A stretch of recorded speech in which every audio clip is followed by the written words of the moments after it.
귀한 찬양 감사합니다.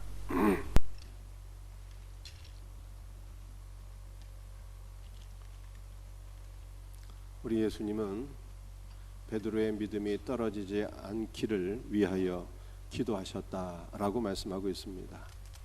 어떤 분들은 입만 열면 자기 자랑에 빠지시는 분들이 있어요. 우리는 내가 잘나서 사는 것이 아니라 주님이 우리와 함께 하시고 우리 주님이 우리를 위하여 기도하시기 때문에 그 은혜로 인하여 사는 것을 믿으시기를 바랍니다. 우리의 믿음은 베드로의 믿음처럼 너무 연약해서 우리의 믿음을 가지고는요 천국까지 들어가기가 어렵습니다. 우리는 어떻게 구원을 받을 수가 있는 것입니까? 히브리서 2장 10절 말씀을 보면 예수님이 우리의 구원의 창시자라 이렇게 말씀하고 있습니다. 구원의 창시자는 예수님께서 우리의 구원을 이루시는 단독 저자가 되신다라고 하는 뜻입니다.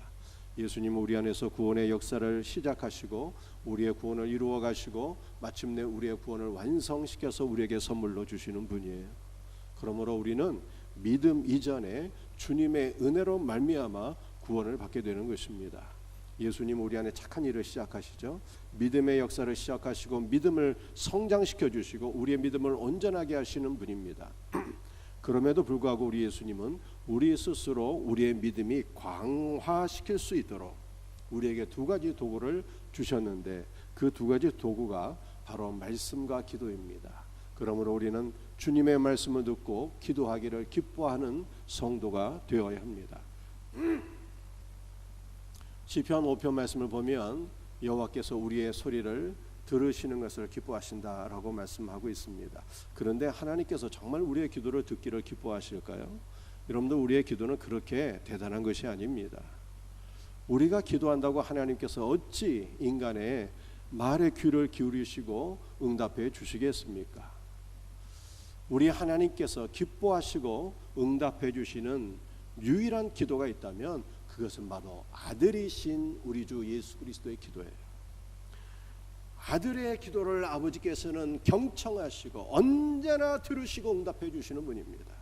그러므로 우리가 우리의 모든 기도가 하늘 보좌에 상달되고 응답받기를 원한다면 우리는 어떻게 해야 될까요? 우리의 기도가 예수님의 기도에 얹어져야 되는 것이고 우리는 예수님과 함께 기도할 때 아버지께서 우리의 모든 간구를 경청하시고 응답해 주실 것을 믿으시길 바랍니다. 그러므로 우리는 기도의 응답을 받기 위하여 예수님의 기도는 어떠한 기도였는가 이것을 깊이 이해할 필요가 있습니다. 오늘은 본문 말씀을 통해서 예수님의 기도는 어떤 기도였는가를 네 가지로 살펴보면서 함께 은혜를 받기를 원합니다. 첫 번째, 예수님의 기도는 기름을 짜내는 기도였습니다. 누가복음 21장 37절 말씀을 보면 우리 예수님께서는 낮에는 성전에서 말씀을 가르치시고 밤에는 어디로 가셨어요? 감람원이라고 하는 산으로 가셔서 쉬셨다라고 말씀하고 있습니다. 그런데 쉬시다라고 하는 것은 예수님께서 너무 피곤하셔서 감람산으로 가서 잠을 주무셨다는 뜻이 아닙니다. 낮에는 말씀을 가르치시고 피곤하셨음에도 불구하고 밤이면 감람산으로 가서 밤을 지새며 기도하셨다는 뜻입니다.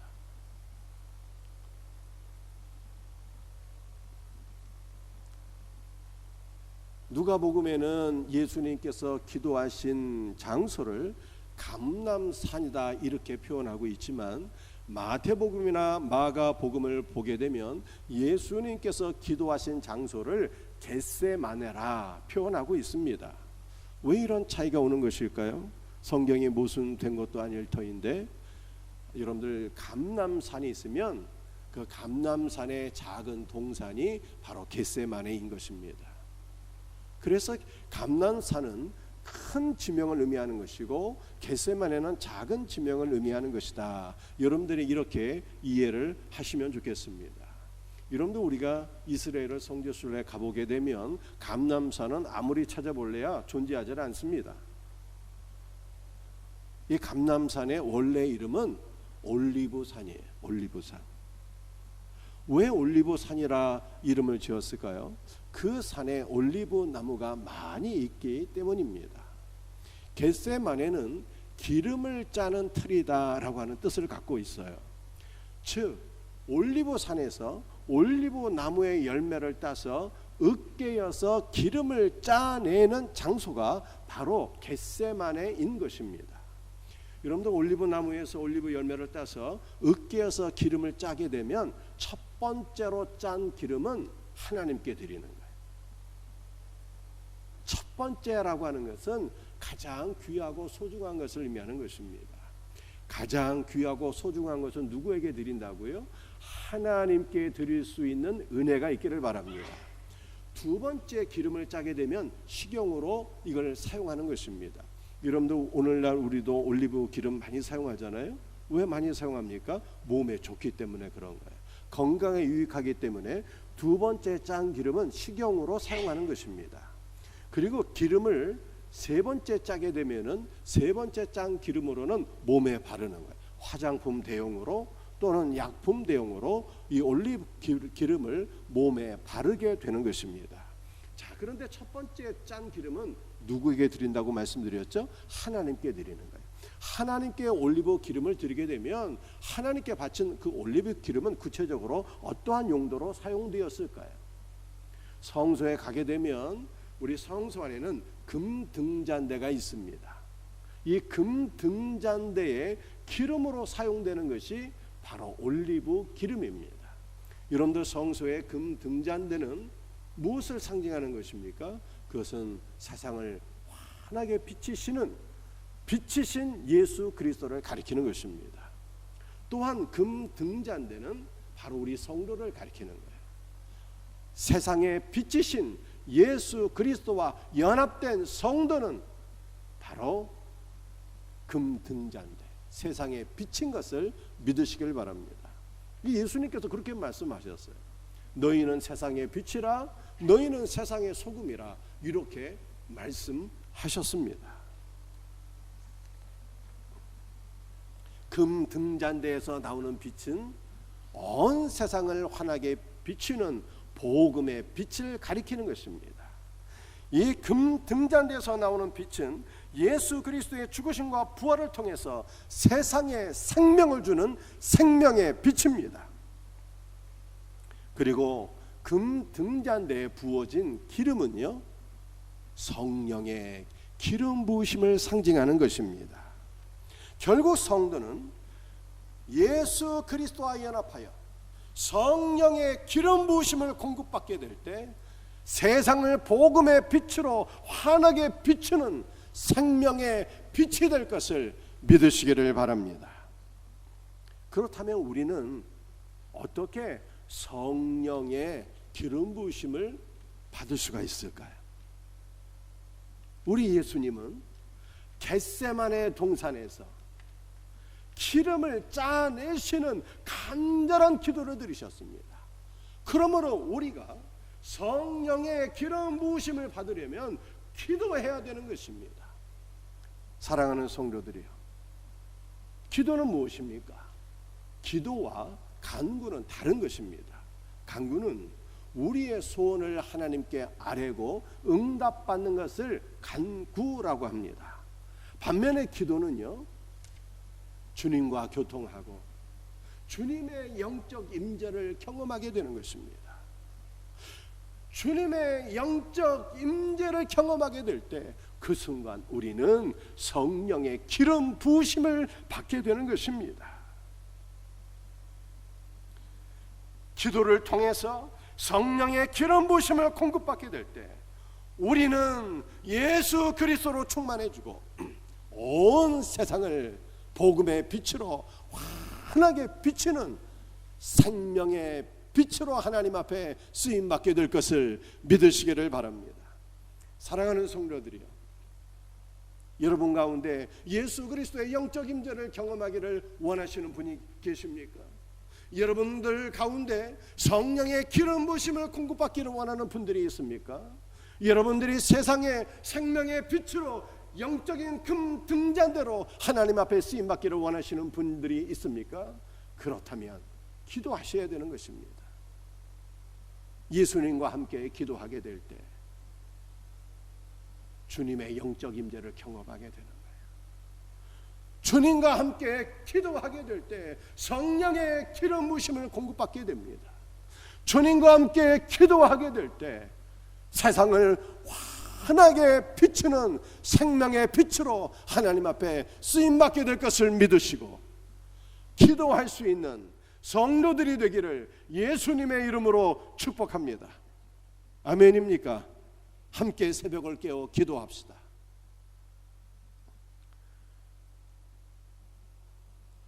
두 번째 나눌 말씀이에요.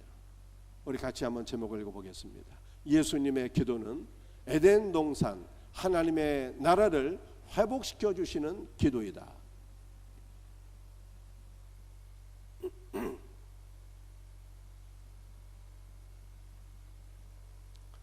예수님께서 기도하신 겟세마네를 요한복음 18장 1절 말씀을 보니까 동산이라고 표현을 했습니다. 그리고 요한복음 19장 41절 말씀을 보니까 예수님께서 부활하셨던 그 무덤을 가리켜서 동산이라고 표현했어요.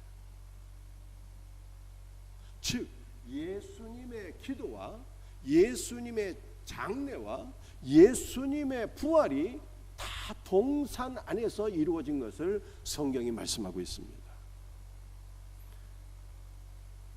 그런데 에스겔서 36장 35절 말씀을 보면 죄로 인하여 황폐해진 이 땅이 에덴 동산같이 회복된다 이렇게 말씀하고 있어요. 그런데 에스겔서 36장 35절에 기록된 그 에덴 동산은요 케포스라고 하는 단어예요. 그리고 이 케포스는 바로 예수님이 기도하신 겟세마네 동산과 같은 단어입니다. 예수님께서 부활하신 그 동산과 같은 단어예요. 이것은 예수님의 기도와 예수님의 죽으심과 예수님의 부활이 우리에게 에덴 동산 즉 하나님의 나라를 회복시켜 주셨다라고 하는 뜻입니다. 아담 안에서 잃어버린 하나님의 나라가 예수 그리스도의 기도와 죽으심과 부활로 우리에게 회복되었다라고 하는 것을 말씀하고 있습니다. 여러분들 우리는 이 말씀을 영적으로 적용할 수 있어야 됩니다. 예수님께서 이루신 하나님의 나라를 우리는 어떻게 경험할 수가 있습니까? 그것은 바로 그리스도와 함께 기도하는 것입니다. 그리스도와 함께 기도하게 될 때 주님이 회복시켜 주신 그 나라가 우리의 심령 안에 임하게 될 것을 믿으시길 바랍니다. 그리스도와 함께 기도하게 될 때 주님이 이루어 주신 그 하나님의 나라가 우리의 가정에도 임하고 직장에도 임하고 사업장에도 임하고 우리의 삶의 전 영역에 하나님의 나라가 임하게 될 것을 믿으시기를 바랍니다. 여러분의 마음속에 슬픔이 가득하십니까? 여러분의 가정엔 많은 문제가 넘칩니까? 우리는 어떻게 하나님의 나라를 경험할 수가 있을까요? 기도하는 것이다. 성경은 이렇게 말씀하고 있습니다. 또한 우리는 하나님의 나라를 어떻게 경험할 수가 있을까요? 바울이 고백한 대로 나는 날마다 죽노라 했는데 우리도 예수님과 함께 날마다 죽고 그리스도의 부활 생명을 경험하게 될 때 주님께서 이루신 하나님의 나라를 날마다 누리며 살게 될 것을 믿으시길 바랍니다. 예수님의 기도와 예수님의 죽으심과 예수님의 부활로 하나님의 나라가 회복된 것을 말씀하고 있기 때문에 우리도 기도하면 우리도 그리스도와 함께 죽으면 우리도 그리스도와 함께 다시 부활하게 되면 이 놀라운 역사를 날마다 누리게 될 때 주님께서 이루어주신 하나님의 나라를 날마다 누리게 될 것을 믿으시고 이 놀라운 은혜가 우리 모두에게 넘치기를 예수님의 이름으로 축복합니다. 세 번째 말씀이에요. 함께 같이 읽어보겠습니다. 예수님의 기도는 돌에 맞아 죽을 우리를 대신하고 대표하는 기도이다. 누가복음 22장 41절 말씀 같이 읽어보겠습니다. 그들을 떠나 돌 던질 만큼 가서 무릎을 꿇고 기도하여. 왜 예수님은 제자들과 함께 기도하지 않으시고 그들을 떠나서 돌 던질 만큼 가서 무릎을 꿇고 기도하셨을까요? 그 이유는 예수 그리스도께서 온 인류를 대표하여 죄 사함을 위한 기도를 아버지 하나님께 드리시기 위함이었습니다. 그들을 떠나가 복음이에요. 예수님은 우리에게 구원과 구속을 주시려고 우리를 떠나서 홀로 고난의 길, 십자가의 길을 가시고 우리에게 온전한 구원을 선물해 주셨다라고 하는 뜻입니다. 무릎을 꿇고 기도하셨다는 것은 우리 예수님께서 죄인의 모습으로 아버지 하나님께 우리를 위하여 기도하셨다는 뜻입니다. 우리 예수님은 죄가 없으신 하나님의 아들이시나 사람의 아들이 되어서 인간의 모든 죄를 상속받으시고 죄가 되어서 하나님 앞에 무릎을 꿇고 죄인의 형상으로 기도하셨다라고 하는 것을 우리들에게 보여주고 있는 것입니다.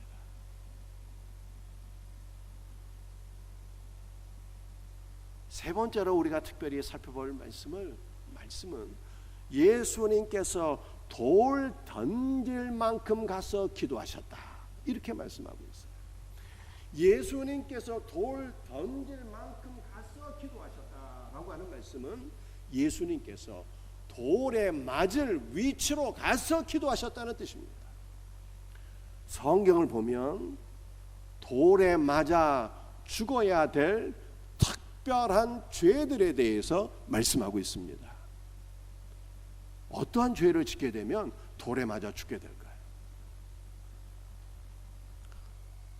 레위기서 24장 11절 14절 말씀 함께 같이 읽습니다.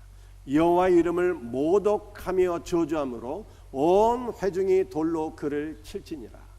여호와 하나님의 이름을 모독하고 저주하면 큰 죄이기 때문에 이 죄를 지으면 반드시 돌로 쳐 죽이라 이렇게 말씀하고 있는 거예요.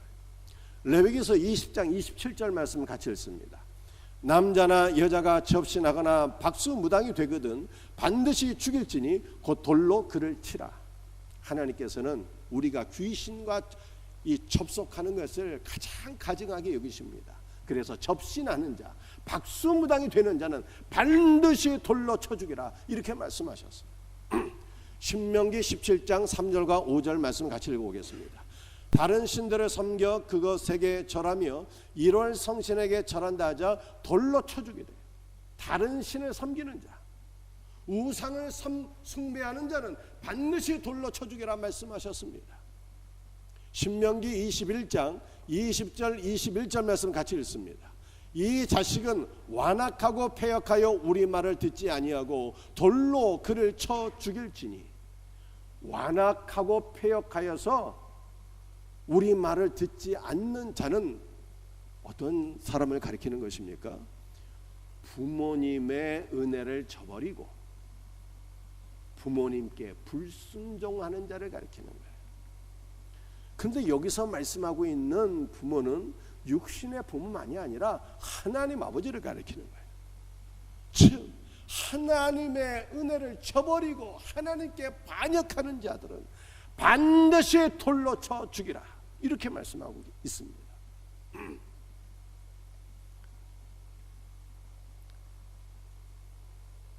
마지막 말씀도 한번 읽어볼까요? 안식일에 어떤 사람이 나무하는 것을 발견한지라 온 회중이 돌로 그를 칠지니라.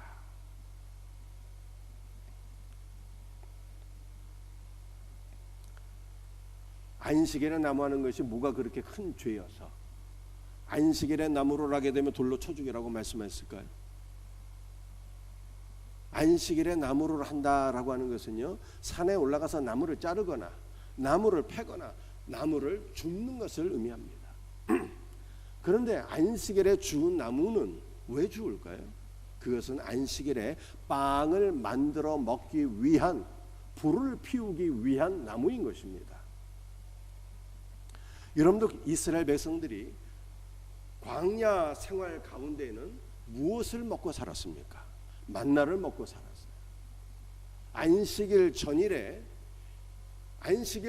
당일과 안식일에 먹을 이틀치 만나를 공급받아서 그 만나를 먹고 살아야 했습니다. 그런데 안식일에 산에 올라가서 나무를 한다는 것은 만나를 거부하고 자신이 직접 불을 피워서 빵을 만들어 먹겠다는 말씀입니다. 여러분들, 만나는 예수 그리스도를 상징하는 것입니다. 그러므로 만나이신 예수 그리스도를 거부하고 멸시하며 자기 의로서 직접 나의 구원을 이루고자 하는 자들이 바로 안식일에 나무를 하는 자들이에요. 이러한 자들은 반드시 돌로 쳐 죽여라, 이렇게 말씀한 것입니다.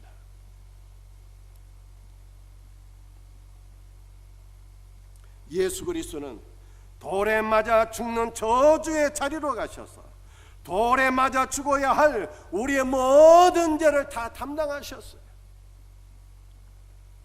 그리스도께서 친히 우리의 모든 죄를 짊어지시고 모든 저주와 고난을 다 받으신 결과 우리는 어떻게 되었습니까? 돌에 맞아 죽어야 될 자들이 새 사람이 되어서 하나님의 나라를 기업으로 상속받게 되었으니 이것이 얼마나 놀랍고 감사한 일입니까? 돌에 맞아 죽어야 될 자들이 그리스도 안에서 새 사람이 되었으니, 여러분들 이제 우리는 어떻게 살아야 되는 것입니까?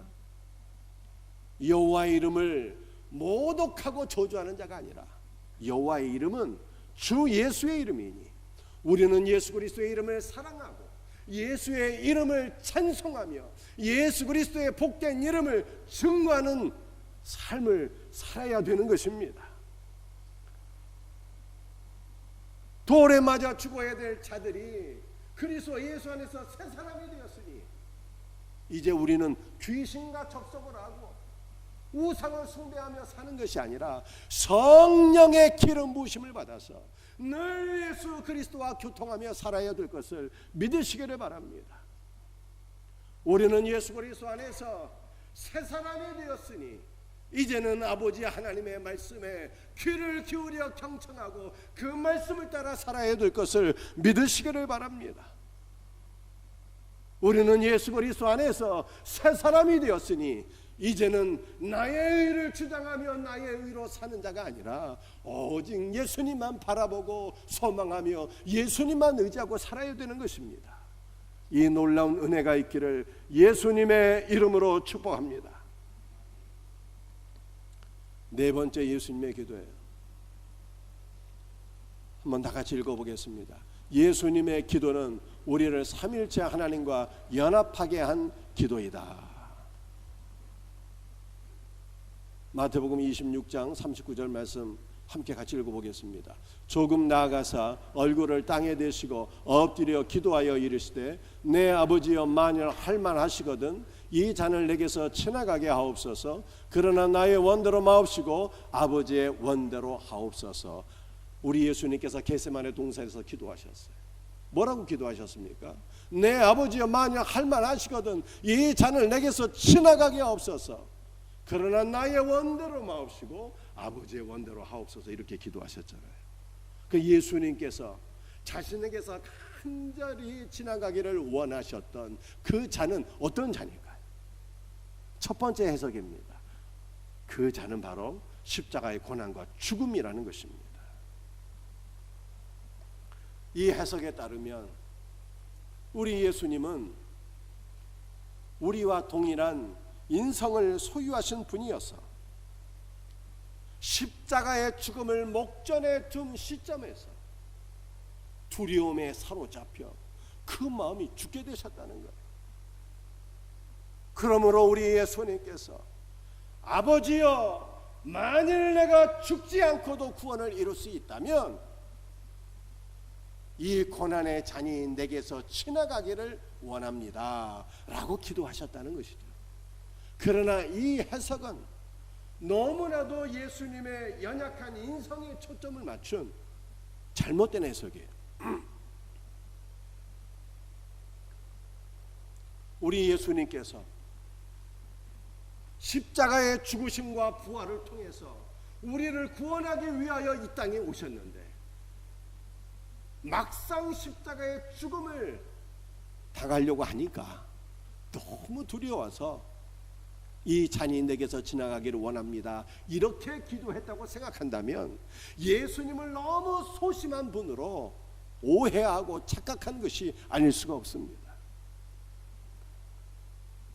주님이 간구하신 이 잔이 내게서 지나가기를 원합니다. 그 잔은요, 아버지와의 관계가 단절되는 것을 의미합니다. 예수님은 요한복음 10장 30절에서 나와 아버지는 하나이다 라고 말씀하셨어요. 성부 하나님과 성자 예수 그리스도는 영원 전부터 온전히 하나로 연합되셨고 그 하나된 관계를 누리면서 사셨습니다. 그러나 우리 예수님은 우리의 죄짐을 짊어지시고 공의로우신 성부 하나님으로부터 버림을 당하셨는데 이것이 예수님께는 가장 큰 형벌이었고 고통이었고 저주였다는 것입니다. 그래서 우리 예수님께서 십자가상에서 이렇게 기도하셨어요. 제9시쯤에 예수께서 크게 소리질러 이르시되 엘리 엘리 라마 사박다니 하시니 이는 곧 나의 하나님 나의 하나님 어찌하여 나를 버리셨나이까 하는 뜻이라. 우리 예수님은 십자가에 달리실 때 가상칠언을 하셨어요. 십자가에서 7마디 말씀을 하셨다는 것입니다. 그런데 이 마태복음 27장 46절은요 예수님의 가상칠언 가운데 4번째 말씀이에요. 그런데 마태복음은 예수님의 가상칠언 가운데 4번째 말씀만 기록하고 있어요. 이것은 마태가 의도적으로 강조하기 위함입니다. 예수님께 가장 큰 고통이 무엇인가를 강조하기 위함이었어요. 예수님의 가장 큰 고통은 십자가에 달려 죽는 육체의 고난이 아니었다는 거예요. 예수님의 가장 큰 고통은 아버지 하나님께로부터 버림받는 것이었어요. 그러므로 우리 예수님께서 십자가 상에서 울부짖으며 기도하셨어요. 나의 하나님 나의 하나님 어찌하여 나를 버리셨나이까. 예수님은 왜 아버지 하나님께 버림을 받으셨습니까? 예수님께서 버림받은 그 결과가 무엇일까요? 예수님은 우리의 죄를 다 짊어지고 죽으셨기 때문에 공의로운 하나님께로부터 버림을 받으신 것이죠. 그리고 예수님께서 버림받은 그 결과 우리는 하나님께 용납이 된 것을 믿으시길 바랍니다.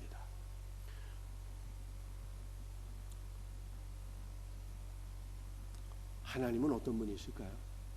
하나님은 삼위일체 하나님이에요. 아버지와 아들과 성령 하나님은 영원 전부터 하나로 연합되셨고 그 하나된 관계를 기뻐하시고 즐거워하셨어요. 그런데 그 삼일체 하나님께서 아담과 하와를 창조하셨어요. 왜 창조하셨을까요? 그것도 하나님의 형상대로 창조하신 거예요. 그 이유는 삼일체 하나님께서 아담과 하와와 교통하시며 그들을 삼위일체 하나님의 하나된 관계 안으로 초대하셔서 아담과 하와가 삼위일체 하나님과 하나가 되도록 하시기 위함이었습니다. 그런데 하나된 그 관계가 인간과 하나님이 교통하고 하나된 그 놀라운 신비로운 관계가 죄로 말미암아 깨지게 되었습니다. 하나님과 인간 사이가 다시 죄로 인해서 분열이 된 거예요. 그런데 우리 주 예수 그리스도께서 우리의 죄짐을 지시고 아버지 하나님께 버림을 받으셨기에 우리는 죄 사함을 받아 다시 하나님의 품에 안기게 되었다는 뜻입니다.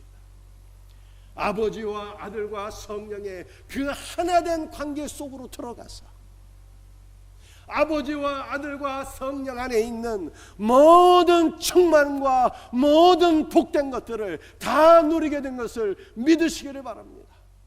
그러므로 이제 우리는 우리를 위하여 버림받으신 주 예수 그리스도를 의지하고 소망하며 담대한 믿음으로 삼위일체 하나님 안으로 들어가서 살아계신 하나님과 하나로 연합되며 아버지와 아들과 성령 안에 있는 모든 충만한 은혜와 생명을 누리며 담대한 믿음으로 살아갈 수 있는 복된 은혜가 우리 모두에게 있기를 예수님의 이름으로 축복합니다. 말씀을 마치겠어요. 오늘 4가지 예수님의 기도에 대해서 살펴봤습니다. 제가 번호를 읽으면 여러분들이 내용을 읽으시길 바랍니다. 1. 성령의 기름을 짜내는 기도였다는 거예요. 그러므로 우리도 그리스도와 함께 기도할 때 주님이 짜내신 성령의 기름 부으심을 공급받아서 온 세상을 생명의 빛으로 비추는 영적 금등잔대로 쓰임을 받게 되는 것입니다. 2.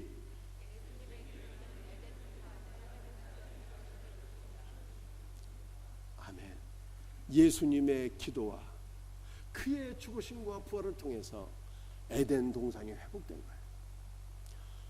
주님이 회복시켜 주신 그 하나님의 나라를 우리도 그리스도와 함께 기도할 때 하나님의 나라가 우리의 심령과 삶의 모든 영역에 임하게 되는 것입니다. 기도하면 하나님의 나라를 경험하게 돼요. 기도하는 성도들이 되어야 합니다. 3.